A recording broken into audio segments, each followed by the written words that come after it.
감사합니다. 오늘 이렇게 가정의 달, 또 가정주일, 오늘 어린이주일이기도 한데 이렇게 함께 나와 예배하는 우리 가족들 정말로 주님의 이름으로 축복하고, 또 주님이 날마다 형통함으로 우리 성도들 가정 위에 은혜 주시기를 주의 이름으로 축복합니다. 감사합니다. 이제 가정과 교회는 하나님께서 이 세상에 세우신 기관이라고 말합니다. 가정은 인간의 필요에 의해서 인간에 의해서 만들어진 것이 아니고 하나님이 창조하시고 또 하나님에 의해서 하나님이 기뻐하시는 질서를 따라서 가정을 만들어 주셨습니다. 우리 한 인간은 가족을 통해서 최초로 사랑을 배우고, 그리고 우리 인간에 대한 도리를 배워갑니다. 그래서 어른이 되어가지요. 또 가정에서 사랑만 배운 것이 아니라 실망도 배우고 또 미움도 경험해가는 것을 보게 됩니다. 자신의 가족을 이해하고 사랑함으로 우리의 정서적 그리고 우리의 삶의 영역이 넓어져 가게 되고 성숙한 사람들로 세워져 간다고 말할 수 있을 것입니다.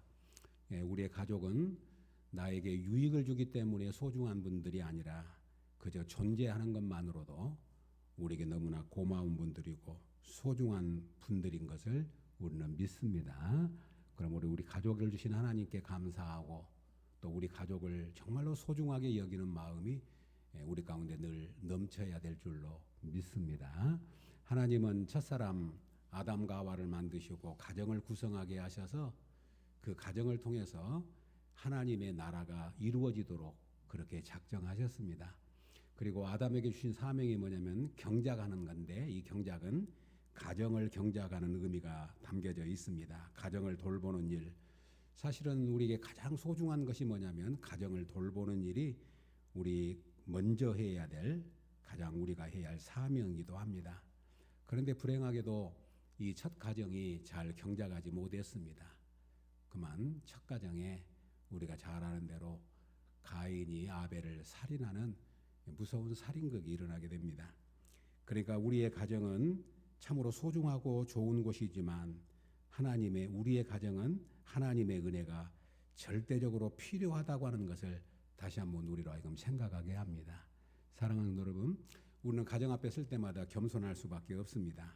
가정은 너무 좋은 것이고 소중한 것이지만 우리 마음대로 가정을 경작해 가지 못하고 또 우리의 뜻대로 되지 않는 것이 또 가정인 것을 우리는 잘 압니다. 바라는 것은 우리 모두의 가정에 불완전하고 우리의 모든 가정이 허물이 있을지라도 하나님의 은혜가 함께하면 우리 가정을 회복시켜 주시고 치료해 주시고 하나님이 함께해 주실 줄로 믿습니다. 그러므로 하나님의 은혜가 필요합니다. 그래서 이 가정의 달에 우리가 구해야 할 것은 뭐냐면 하나님 우리 가정에 은혜를 베풀어 주시기를 원합니다. 하나님의 도움 없이는 우리는 가정을 세워갈 수가 없고 우리의 가정을 행복한 가정으로 이루어갈 수가 없사오니 하나님께서 우리 가정에 자비와 긍휼과 은혜를 더하여 주옵소서. 이런 간구가 있어야 될 줄로 믿습니다. 오늘 본문은 잘 아신 것처럼 다윗의 기도입니다. 그런데 이 다윗의 기도를 보면 이제 자기 집을 위한 기도로 계속 집이라는 말이 반복해서 나옵니다. 오늘 이 다윗의 기도, 다윗도 하나님의 은혜가 필요했기 때문에 하나님께 은혜를 구합니다.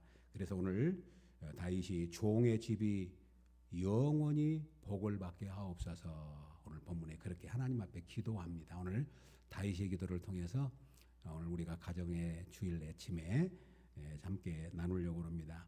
우리 잠깐 18절로 한번 가보지요. 오늘 우리 본문을 27절, 29절인데 18절로 한번 가면 18절 위에 그렇게 제목이 되어 있습니다. 다윗의 기도, 그렇게 되어 있습니다. 다윗의 기도.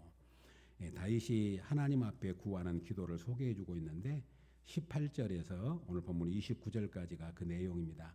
먼저 18절을 보면 다윗 왕이 여호와 앞에 들어가 앉아서 이르되 주 여호와여 나는 누구이오며 내 집은 무엇이기에 나를 여기까지 이르게 하셨나이까, 이렇게 기도를 올립니다.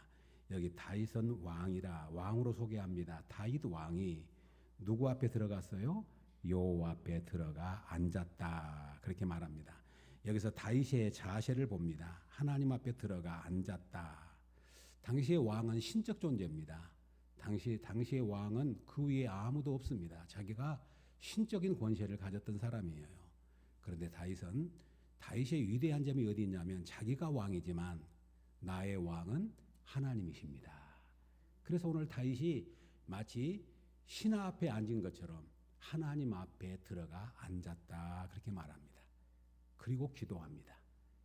그러니까 왕자에 앉아있던 왕이 하나님 앞에 나아가서 그 앞에 앉아 하나님 앞에 기도하는 다윗의 모습을 봅니다. 사랑하는 성도 여러분, 이제 다윗의 위대한 점은 하나님과의 관계 설정이 잘 돼 있는 사람이었습니다. 하나님은 주시는 분이고 다윗은 비록 왕이지만 받는 자라고 하는 겁니다. 우리도 마찬가지 아닙니까? 하나님은 주시는 분이고 우리는 받는 자이고 하나님은 은혜를 베푸시는 분이고 우리는 하나님의 은혜가 필요한 사람들인 줄로 믿습니다. 그러므로 다윗이 하나님 앞에 나아가 그 앞에 앉아서 하나님 앞에 기도합니다. 사랑하는 성도 여러분, 오늘도 하나님의 자리에 우리가 나와서 예배합니다. 사랑하는 성도 여러분, 예배는 하나님 앞에 앉아 있는 것이 예배인 줄로 믿습니다. 예배가 뭡니까? 하나님 앞에 앉은 거예요. 기도가 뭡니까? 하나님 앞에 앉는 겁니다. 이것이 오늘 다윗이 위대한 점이라고 말할 수 있을 것입니다. 사랑하는 여러분, 이런 말이 있습니다. 찻자는 주전자보다 낮은 자리에 있다. 찻자는 주전자보다도 낮은 자리에 있다. 그렇죠? 언제나 찻잔이 낮은 자리에 있어야 주전자에 있는 것을 찻잔이 따를 수가 있는 거예요. 우리는 피조물입니다. 우리는 하나님의 자녀입니다. 그래서 늘 하나님 앞에 앉아서 하나님이 주시는 은혜를 사모하고 그 은혜를 바라보는 것이 성도의 믿음이요 하나님의 사람들인 줄로 믿습니다. 우리가 잘 아신 대로 사도행전 10장에 보면 고넬료가 베드로를 청해놓고 베드로가 자기 집에 오니까 그가 이렇게 고백합니다. 이 고넬료는 로마 백부장입니다. 그럼에도 불구하고 하나님의 사람인 베드로가 오니까 이제 우리는 주께서 당신에게 명하신 모든 것을 듣고자 하여 다 하나님 앞에 있나이다. 아멘. 오늘도 저와 여러분들이 하나님 앞에 와서 예배하고 하나님 앞에 앉은 자리, 이 자리가 복된 자리가 될 줄로 믿습니다. 다윗은 참 하나님 앞에 너무 어린아이와 같은 모습을 보입니다. 하나님 앞에서 아주 순전한 모습을 보입니다. 우리가 잘 아신 대로 다윗이 언약궤가 들어올 때에 왕인데도 불구하고 자기의 옷이 벗겨진 만큼 춤을 추면서 하나님을 기뻐하는 모습이 뭐냐면 다윗의 모습이에요. 하나님을 사랑하는 사람들은 하나님 앞에서 어린아이와 같아요. 하나님을 사랑하게 되면 하나님 앞에서는 무슨 체면도 없고 하나님 앞에서 뭐 자기를 드러낼 것도 없고 하나님 앞에서 어린아이와 같이 순전한 모습으로 그 앞에 앉은 사람이 겸손한 사람이요 하나님의 은혜를 받는 믿음의 사람들인 줄로 믿습니다. 그래서 바라는 것은 오늘 다윗이 하나님 앞에 앉은 것처럼 저는 오늘 이 가정의 날 우리 성도들에게 그런 소원이 있습니다. 우리 사랑하는 성도들의 가정이 하나님 앞에 있는 가정이 될 수 있기를 주의 이름으로 축복합니다. 하나님 앞에 있는 가정. 이렇게 이제 성경을 보면서 참 이런 말씀이 떠올랐어요. 요셉이 안방이 있습니다. 요셉에게는.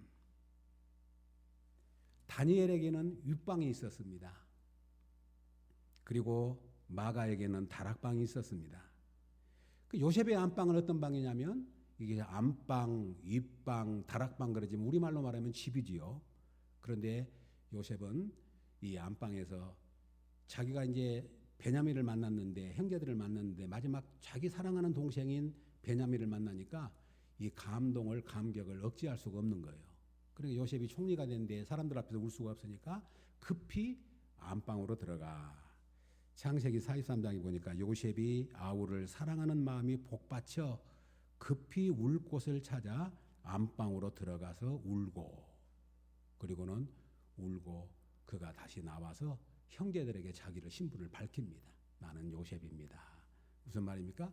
그동안에 형제들로 받았던 아픔, 상처, 그에게 있던 억울함을 안방에 가서 실컷 울고 그가 나와서 회복된 사람으로 사랑하는 형제들과 화목한 모습을 보게 됩니다. 그래서 안방은 어떤 곳이냐면 요셉의 억울함과 아픔과 상처가 치료받은 곳이에요. 우리 사랑하는 성도들의 가정이 참으로 이 요셉의 안방이 되어서 우리가 인생을 살아가면서 상처받고 힘들고 모든 것들을 치료받는 그런 회복의 방이 될 수 있기를 주의 이름으로 축복합니다.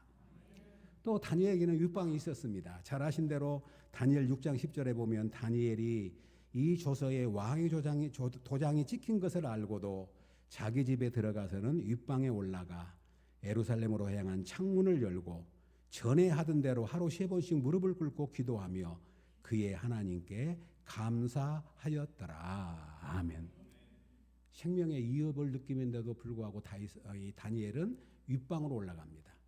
그리고 성전 쪽에 있는 창문을 열어놓고 그가 기도하는데 어떤 기도를 드냐면 하나님께 감사하였더라. 아멘. 우리 사랑하는 성도들의 가정이, 우리 성도들의 집이 감사의 가정, 감사의 집이 될 수 있기를 주님의 이름으로 축복합니다. 그러니까 요셉의 안방은 자기가 그동안 형제들로 받았던 상처와 아픔을 치료하는 방이었다면 다니엘의 윗방은 어떤 힘든 환경 속에 있음에도 불구하고 굴하지 아니하고 하나님께 감사하는 방이 되었다고 하는 거예요. 그리고 잘 아신 대로 마가다락방이 나옵니다.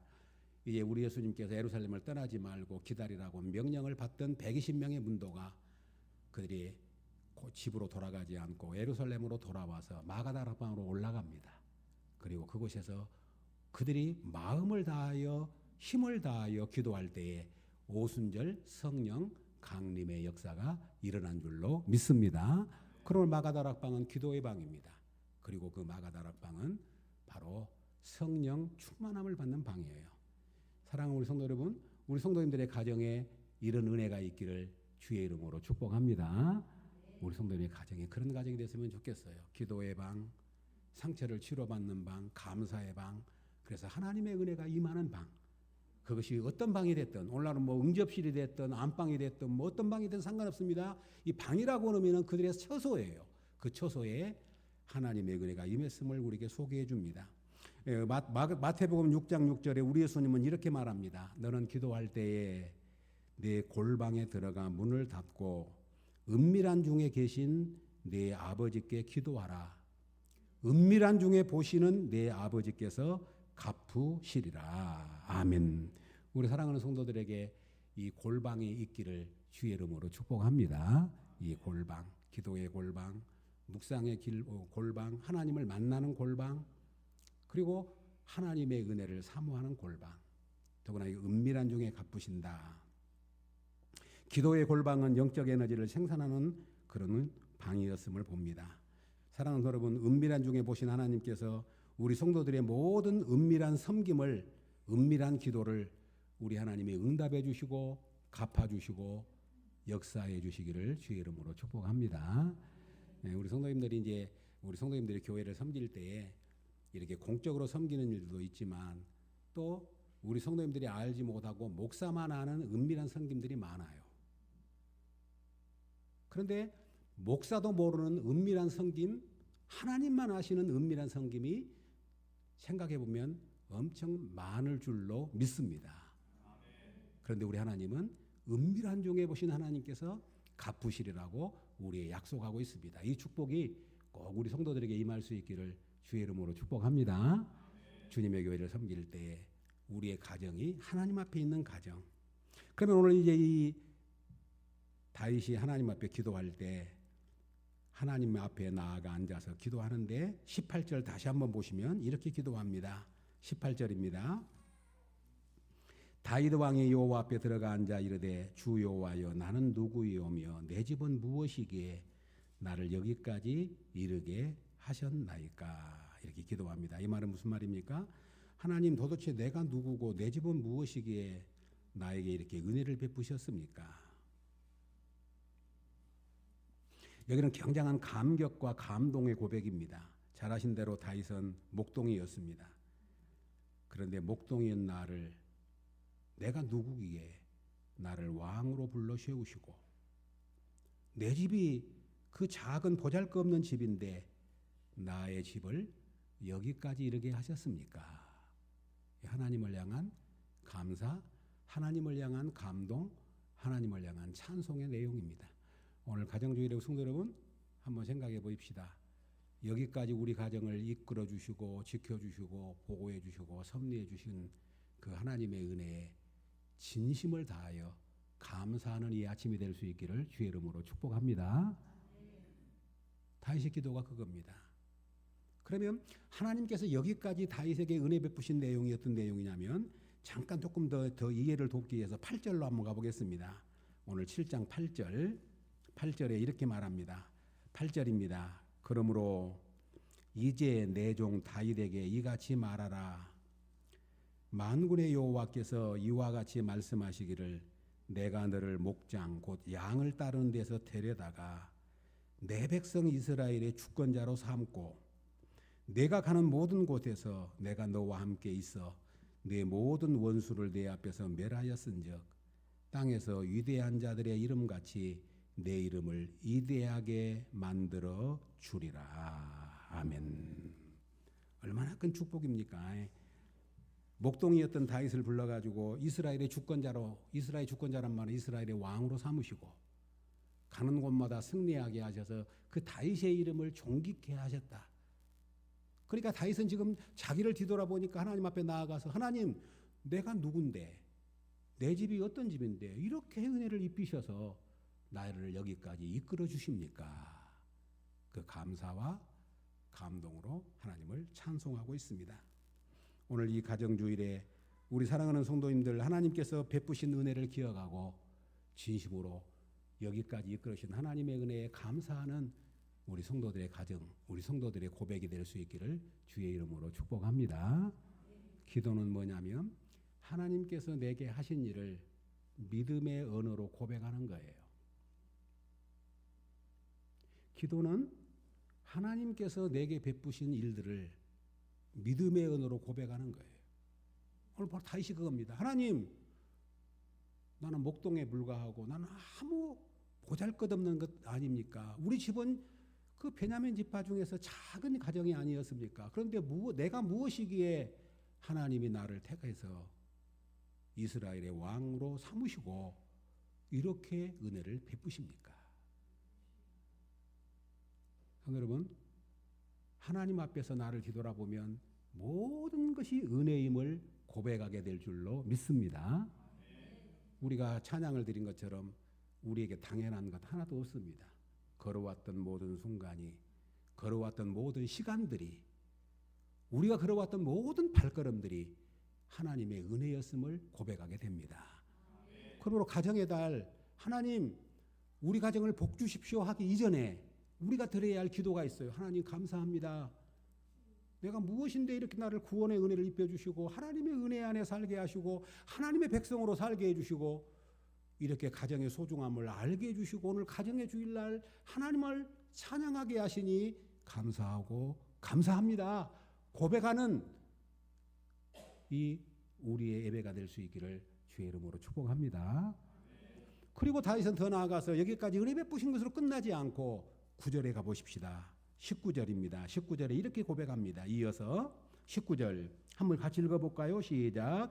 주 여호와여, 주께서 이것을 오히려 적게 여기시고 또 종의 집에 있을 먼 장래 일까지도 말씀하셨나이다. 여기까지만 보죠.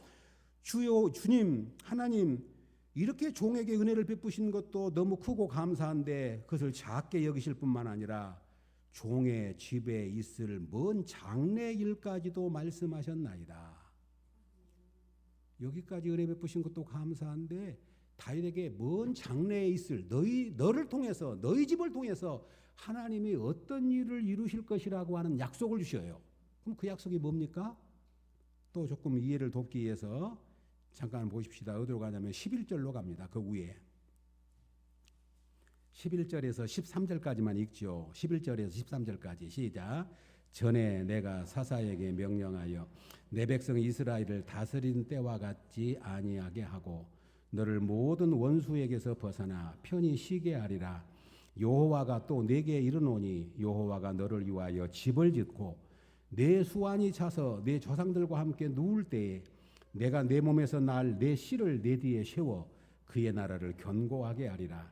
그는 내 이름을 위하여 집을 건축할 것이요 나는 그의 나라 왕위를 영원히 견고하게 하리라. 아멘. 여기 내용만 살피려고도 참 여기 엄청난 비밀들이 담겨져 있는데 우리가 다 말씀 나눌 수가 없는데 11절에 보면 여호와가 또 내게 이르노니 여호와가 너를 위하여 집을 짓고, 하나님이 다윗을 위해서 집을 지어주겠답니다. 그리고 내 12절에 보면 내 몸에서 내 씨를 내 뒤에 세워 그의 나라를 견고하게 하리라. 13절에 그는 내 이름을 위하여 집을 건축할 것이요 나는 그의 나라 왕위를 영원히 견고하게 하리라. 그렇게 말씀을 합니다. 여기 성도 여러분, 너를 위하여 집을 짓는다. 내 몸에서 날 씨가, 내 몸에서 날 내 씨가 여호와를 위해서, 너를 위해서 집을 지을 것이다. 여기 씨는 누구를 의미하냐면 직접적으로 솔로몬을 이야기하지만 멀리 다윗의 후손으로 오실 예수 그리스도를 의미합니다. 예수 그리스도께서 오셔서 집을 지었어요. 그 집이 뭐냐면 성전입니다. 예수님은 사람의 손으로 짓지 아니한 하나님을 믿는 사람들의 모임인 공동체인 하나님의 백성들이 하나님의 집이거든요. 그러니까 다윗의 후손을 통해서 먼 훗날 내 몸에서 날 내 씨를 통해서 너를 위해서 집을 지을 터인데 그 집은 영원한 집이요 견고한 집이다. 그래서 이것은 이제 하나님의 성전이라고 우리가 이야기를 하는데, 예수님이 오셔서요 구약의 사람의 손으로 지은 집을 헐고 우리가 예수를 믿는 사람들을 모아서 하나님의 집을 짓습니다. 우리가 하나님의 성전이잖아요. 그러니까 그 씨가 누구냐면 바로 하나님의 아들 되신 예수님이에요. 물론 다윗이 그것을 이해했는지 모르겠어요. 그것을 나단 언약이라 그럽니다. 우리는 잘 몰라요. 그런데 이 예수님이 오시기 전 다윗 때의 언약을 줬는데 처음에는 몰랐겠지요. 그런데 나중에 보니까 이 말이 무슨 말이지? 다윗의 후손으로 오신 그 메시아가 와서 하나님의 백성들을 모아서 하나님의 성전을 짓고, 그리고 그 왕위는 흔들리지 않는 영원한 왕, 영원한 나라, 견고한 나라, 그리고 영원한 왕권을 세우리라고 하는 약속인 줄로 믿습니다. 다윗은 이 언약을 받고 나단 선지자를 통해서 이 언약을 받고 나단 선지자로부터 이 언약을 받는 동기가 그렇습니다. 다윗은 자기는 왕궁에 있는데 하나님의 성전은 아직 지어지지 않고 하나님의 언약궤는 휘장 가운데 있는 거예요. 다시 천막 속에 있는 거예요. 다윗이 마음이 너무 불편해요. 그래서 하나님, 나는 하나님의 집을 짓고 싶습니다. 나는 이렇게 궁전에 있는데 하나님의 언약궤는 저 휘장 가운데 있으니 내가 하나님의 성전을 짓고 싶습니다.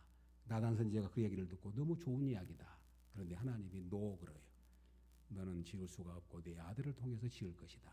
그러면서 하신 말씀이 내가 너를 위해 집을 지어주겠다. 이 말에 다윗은 참 이해를 못했을 거예요.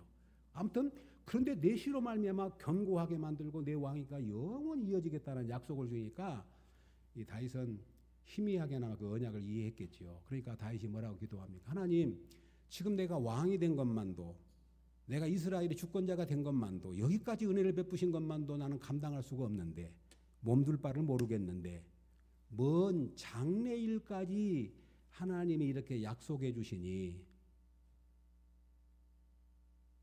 나는 너무 감사할 뿐입니다 하는 고백을 드리는 거예요. 사랑하는 여러분, 이 나단 언약을 하나님이 이루시고 이제 우리가 지금 열왕기 상하를 새벽기도에 나누고 있잖아요. 그런데 하나님은 이 다윗을 축복하셔가지고 후대 왕들의 기준이 누구냐면 다윗이 됩니다. 다윗과 같이 아니했더라, 다윗과 같았더라, 다윗과 같이 정직했더라. 그 후대를 전부 말할 때 누구를 기준 삼냐면 다윗을 기준 삼아요. 다윗과 같이 정직했다, 다윗과 같이 여호와를 경외했더라, 다윗과 같았다, 다윗과 같았다. 그러지 않은 사람은 다윗과 같이 아니했더라. 그뿐만 아니라 우리가 열왕기를 나누면서 봤죠. 남북이 나눠져요. 솔로몬 때, 아들 르호보암 때. 그런데 북쪽에는 막 반역이 일어나가지고 왕조가 바뀌고 막 계속 9번 쿠데타가 일어납니다. 남쪽에도 물론 그런 일이 있었는데 그럼에도 불구하고 다윗의 왕권이 계속 이어져요. 그런데 성경을 보면 놀라운 일들이 나요. 오늘 우리가 새벽에도 나눴지만 열왕기하 19장 34절에 보면 내가 나와 나의 종 다윗을 위하여 이 성을 보호하여 구원하리라 하셨나이다. 히스기야가 아수르의 나라에 의해서 지금 침략을 당했고 위기에 처했는데 하나님이 이사야 선지자를 통해서 뭐라고 말씀하냐면 하나님이 하나님을 위해서 그리고 다윗을 위해서 이 성을 보호해 주신다고 하셨습니다. 그래서 다윗의 왕권이 이어지도록 그렇게 은혜를 입히셨습니다. 열왕기하 20장 6절에도 내가 나를 위하여 또 내 종 다윗을 위하여 그렇게 말씀하고 계십니다. 사랑하는 여러분, 이 약속을 받은 다윗이 그 약속을 약속으로 끝내지 않고 이제 기도를 드려요. 그 기도가 뭐냐면 오늘 우리의 본문이에요. 다시 가겠습니다. 오늘 본문 우리 27절로 이제 이렇게 하나님이 말씀하셨어요. 지금 은혜를 입히신 그 하나님의 언약을 기억하고 다윗이 기도를 드리는 겁니다. 27절 보십시오. 만군의 여호와 이스라엘의 하나님이여 주의 종의 길을 여시고 이르시기를 내가 너를 위하여 집을 세우리라 하셨으므로 주의 종이 이 기도로 주께 간구할 마음이 생겼나이다. 기도합니다. 주 여호와여 오직 주는 하나님이시며 주의 말씀들이 참되시니이다. 주께서 이 좋은 것을 주의 종에게 말씀하셨사오니 이제 청하건대 종의 집에 복을 주사 주 앞에 영원히 있게 하옵소서. 주 여호와께서 말씀하셨사오니 주의 종의 집이 영원히 복을 받게 하옵소서 하니라. 아멘. 다윗이 이 기도를 드린 것은 그냥 뜬금없이 생각나니까 하나님 우리 집 영원히 복 주십시오 그런 기도가 아니고 하나님이 먼저 언약을 주시잖아요. 그래 그 말씀 붙들고 하나님 이렇게 좋은 것을 말씀해 주셨으니 이렇게 좋은 것을 하나님이 허락해 주셨사오니 하나님이 말씀하신 대로 종의 집이 영원히 복을 받게 하옵소서. 아멘. 이 기도를 드립니다. 기도는 뭐냐면 하나님의 말씀을 나의 현실로 받는 것이 기도인 줄로 믿습니다. 물론 다윗이 기도 안 했어도 어쩌면 하나님은 약속했으니까 주실 거예요. 그러나 다윗은 그 하나님의 약속을 붙들고 기도하는 거예요. 하나님 이렇게 종에게 은혜를 베푸시고 이 먼 장래일까지 약속해 주시니 몸둘 바를 모르겠습니다. 하나님이 말씀하셨사오니 그 말씀이 이루어질 줄로 믿습니다. 하나님이 말씀하셨사오니 말씀하신 대로 종의 집을 영원히 복을 받게 하옵소서. 아멘. 우리 사랑하는 성도 여러분, 우리의 가정이 이런 복이 임할 수 있기를 주의 이름으로 축복합니다. 하나님 나대에 우리 집이 복을 받는 것으로 끝나지 아니하고 다윗의 집이 그러했던 것처럼 하나님의 은혜의 복이 우리 후대들에게도 이어져가는 축복이 있게 하여 주옵소서. 하나님은 이 다윗의 기도를 받으셨고 아까 말한 것처럼 후대 왕들의 기준이 되게 하셨고 후대에게 궁유를 베풀 때도 내가 다윗 때문에 은혜를 베푼다라고 말하고 이 복을 영원히 이어지게 하셨습니다. 그러면 오늘 우리 사랑하는 여러분 이제 결론을 맺으렵니다. 기도는 영적인 생산 공장입니다. 기도는 영적인 생산 공장이에요. 기도는 영적인 노동입니다. 기도는 보이지 않지만 우리에게 엄청난 하나님의 은혜를 우리의 것으로 만드는 축복이 있다고 하는 겁니다. 오늘 다윗은 하나님의 언약의 말씀을 붙들고 하나님이 말씀하셨사오니 말씀하신 대로 종의 집이 영원히 복을 받게 해달라고 기도합니다. 우리 사랑하는 여러분, 가정의 달 가족끼리 모여가지고 식사도 함께 하시고 바깥바람도 한번 쐬시고 또 여유 있는 가정은 어디 가서 뭐 2박 3일 보내고 다 좋은 일이죠. 얼마나 행복한 일입니까? 그거 다 좋은 겁니다. 그런데 그보다도 앞서야 할 일이 있습니다. 아까 가정의 달을 맞이해서 여기까지 인도하신 하나님 앞에 감사하자 그랬죠. 한번 뒤돌아보시면서 감사했으면 좋겠어요. 하나님, 우리 집을 나를 이렇게 은혜 베푸셨습니다. 그리고 또 하나가 뭐냐면 우리의 가정을 위해서 기도하는 달이 가정의 달이 돼야 될 줄로 믿습니다. 가정을 사랑하는 사람이 누구냐면 가정을 위해 진심으로 기도하는 사람이에요. 그 사람이 믿음의 사람이에요. 가정 사랑한다 그러면서 가정 기도하지 않고 어떤 분은 그렇게 이야기합니다. 기도하지 않는 사람은 믿음 없는 사람이라고 이야기를 해요. 왜? 기도해도 소용이 없다고, 하나님이 안 계시고 하나님이 계셔도 뭐 기도 응답하지 않을 것을 아니까 기도하지 않는다는 거예요. 정말로 하나님이 살아계신 것을 믿고 그분이 우리가 기도한 대로 이루어질 것을 믿는다면 우리는 기도하지 않을 수가 없는 거지요. 기도는 생산공장이라고 이야기합니다. 이제 말씀을 생각하면서 이제 우리 아내 말이 생각이 났어요. 언젠가 우리 아내가 나한테 그러더라고요.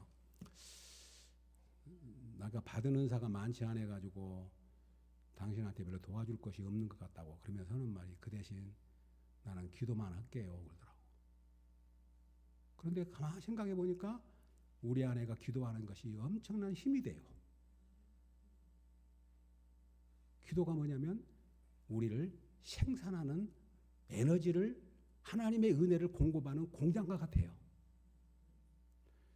성도 여러분, 우리의 이렇게 삶 속에 보면 생산과 소비가 이루어지잖아요. 생산과 소비가 균형을 이루는 것이 좋잖아요. 생산, 소비. 근데 우리가 해외 같은 데 여행을 가면 대부분 소비하는 곳만 다녀요. 음식점 가고, 여행 관광지에 가고, 어디 놀이시설 가고, 배 타고 뭐 그러잖아요. 근데 진짜 봐야 할 때는 뭐냐면 생산이 이루어지는 곳이에요. 생산이 이루어지는 곳. 생산이 이루어지는 우리가 몰라요.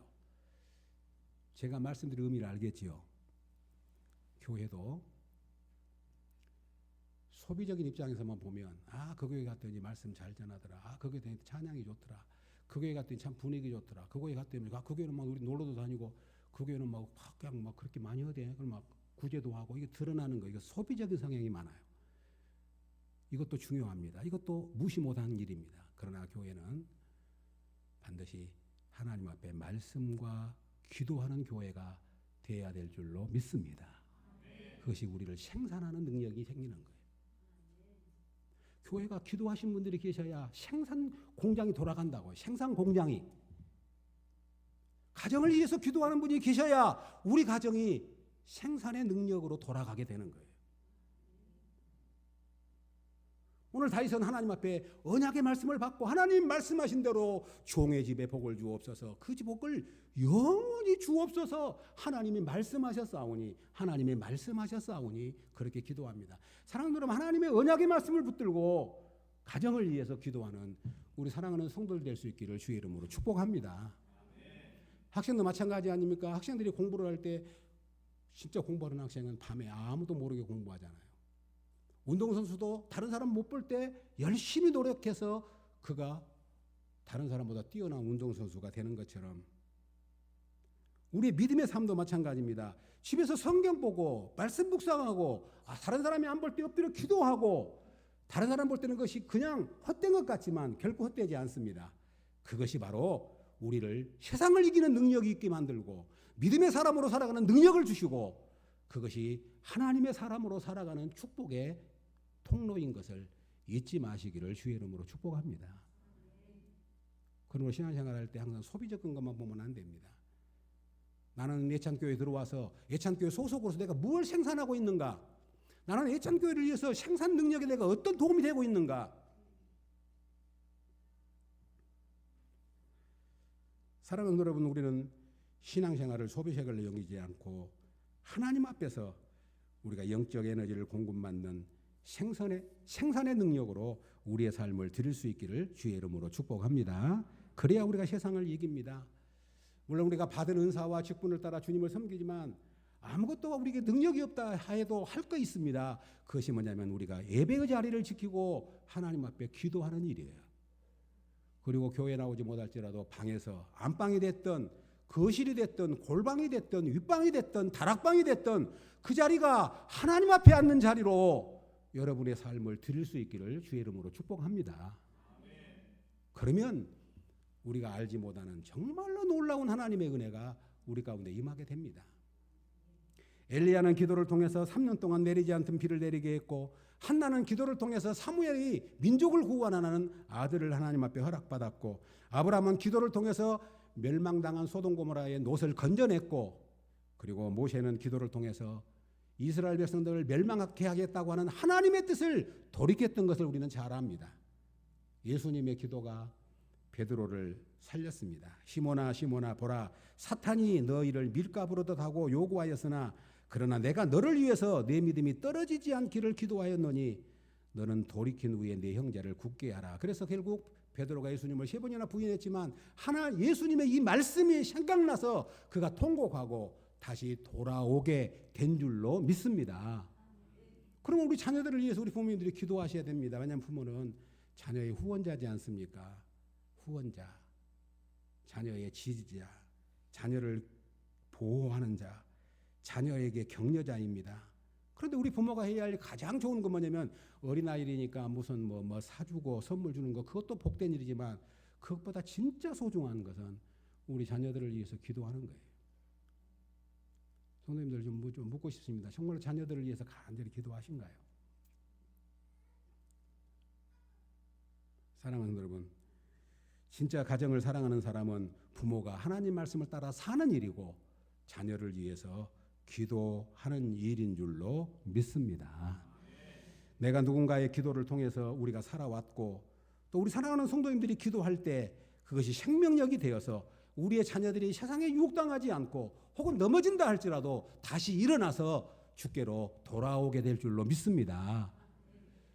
이 험악한 시대에 예수 믿기가 어렵고 예수 믿는 사람이 점점 적어지고 그리고 부모들도 이제는 힘드니까 자녀를 안 낳으려고 그러고 부모 되기를 거절하는 이 시대에 우리 사랑하는 성도들이 우리 자녀들을 위해서 깨어 기도하고 정말로 우리 자녀들이 믿음의 사람으로 살도록 성경은 분명한 말합니다.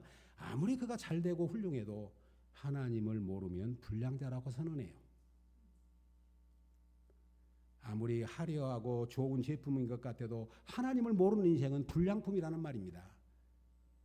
우리의 자녀들이 믿음의 사람으로 살아가도록 우리 사랑하는 성도님들이 깨어 경성할 뿐만 아니라 그런 소원의 마음을 가질 수 있기를 주의 이름으로 축복합니다. 우리가 기도할 때 하나님이 일하십니다. 우리가 기도할 때 하나님은 천사를 동원하시고 우리가 기도하면 하나님은 사람을 움직이시고 우리가 기도하면 환경을 바꿔주시고 우리가 기도하면 하나님은 영적인 능력을 공급해 주실 줄로 믿습니다. 기도는 뭐냐면 후방에서 자녀들에게 공급해 주는 거예요. 전쟁을 하면 전방에서 싸우지만 후방에서 보급을 해줘야 됩니다. 뒤에서 포도 쏴주고 뒤에서 공급도 해주고 뒤에서 계속 물자를 대주고 그래야 전쟁이 붙은 거예요. 우리의 자녀들이 세상에 나가 싸울 때에 우리 부모님들이 어떻게 해줍니까? 뒤에서 기도로 계속해서 지지해주고 후원해주고 응답해주면 우리 하늘에 계신 하나님이 우리의 가족을 형통케 하시고 축복의 문을 열어주실 줄로 믿습니다. 그래서 오늘 이 다윗의 기도가 다윗의 기도로 끝나지 아니하고 왜 이 성경에 기록했습니까? 다윗의 언약의 기도가 곧 우리의 기도예요. 내가 무엇인데 나를 구원해 주셨습니까? 내가 무엇인데 영원한 언약 백성을 삼아 주십니까? 내가 무엇이긴데 천국을 약속해 주시고 하나님 말씀을 따라 살게 하십니까? 주께서 말씀하셨사오니 종과 종의 집에 영원히 이 복이 임하게 하여 주옵소서. 이것이 우리가 가정의 달 붙들고 기도해야 할 기도의 소원인 줄로 믿습니다. 그런 의미에서 오늘 마지막 한 번 더 읽고 마치겠습니다. 28절, 29절 우리 한번 크게 읽고 마치겠습니다. 28절입니다. 시작. 주 여호와여 오직 주는 하나님이시며 주의 말씀들이 참되시니이다. 주께서 이 좋은 것을 주의 종에게 말씀하셨사오니 이제 청하건대 종의 집에 복을 주사 주 앞에 영원히 있게 하옵소서. 주 여호와께서 말씀하셨사오니 주의 종이 집에 영원히 복을 받게 하옵소서 하니라. 아멘. 하나님 아버지,